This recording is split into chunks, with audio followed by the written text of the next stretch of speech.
রাজধানীর পল্লবী এলাকায় শিশু রামিসা আক্তার হত্যা মামলায় গ্রেপ্তার প্রধান অভিযুক্ত জাকির হোসেন ওরফে সোহেল রানাকে নিয়ে ভয়ঙ্কর তথ্য দিয়েছেন তার স্ত্রী স্বপ্না। পুলিশের ভাষ্য অনুযায়ী স্বপ্না জানিয়েছেন, জাকির বিকৃত যৌনরুচি সম্পন্ন ব্যক্তি এবং তিনি নিজেও বিভিন্ন সময় তার নির্যাতনের শিকার হয়েছেন। মঙ্গলবার ১৯ মে সকালে পল্লবীর একটি ফ্ল্যাটের খাটের নিচ থেকে দ্বিতীয় শ্রেণীর শিক্ষার্থী রামিসার মস্তকবিহীন মরদেহ উদ্ধার করা হয়।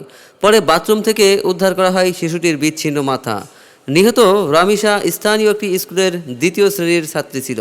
পুলিশ জানিয়েছে, ঘটনার পর ফ্ল্যাট থেকেই স্বপ্নাকে আটক করা হয়। তবে এর আগেই জানালার গ্রিল কেটে পালিয়ে যায় জাকির।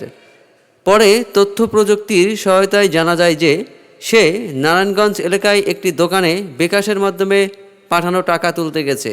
সেখান থেকেই তাকে গ্রেপ্তার করে আইন শৃঙ্খলা বাহিনী। তদন্ত সংশ্লিষ্ট কর্মকর্তারা জানিয়েছেন, প্রাথমিকভাবে ধারণা করা হচ্ছে শিশুটি বিকৃত যৌন নির্যাতনের শিকার হয়েছিল।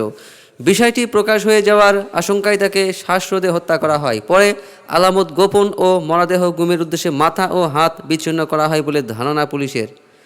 মঙ্গলবার রাতে সংবাদ সম্মেলনে ঢাকা মেট্রোপলিটন পুলিশ এর অতিরিক্ত কমিশনার এস.এন. নজরুল ইসলাম বলেন, প্রাথমিকভাবে আমাদের ধারণা শিশুটির সঙ্গে বিকৃত যৌন আচরণ বা ধর্ষণ করা হয়েছে। তবে বিষয়টি ময়নাতদন্ত ও কেমিক্যাল পরীক্ষার প্রতিবেদন পাওয়ার পর নিশ্চিত হওয়া যাবে। পুলিশ আরও জানায়, রামিসার পরিবার দীর্ঘ ১৭ বছর ধরে ওই ভবনে বসবাস করলেও অভিযুক্ত দম্পতি মাত্র ২ মাস আগে সেখানে ভাড়া ওঠেন।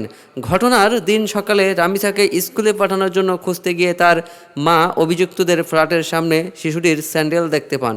তদন্তে আরও উঠে এসেছে, রামিসার মা যখন দরজায় নক করছিলেন তখন ফ্ল্যাটের ভেতরেই হত্যাকাণ্ড সংঘটিত হচ্ছিল। পুলিশ বলছে, জাকিরকে পালানোর সুযোগ করে দিতেই দীর্ঘ সময় দরজা খোলেননি স্বপ্না। পরে জাকির পালিয়ে যাওয়ার বিষয়টি নিশ্চিত হয়ে দরজা খোলেন তিনি। এ ঘটনায় স্বপ্নাকেও সহযোগী হিসেবে সন্দেহ করছে পুলিশ।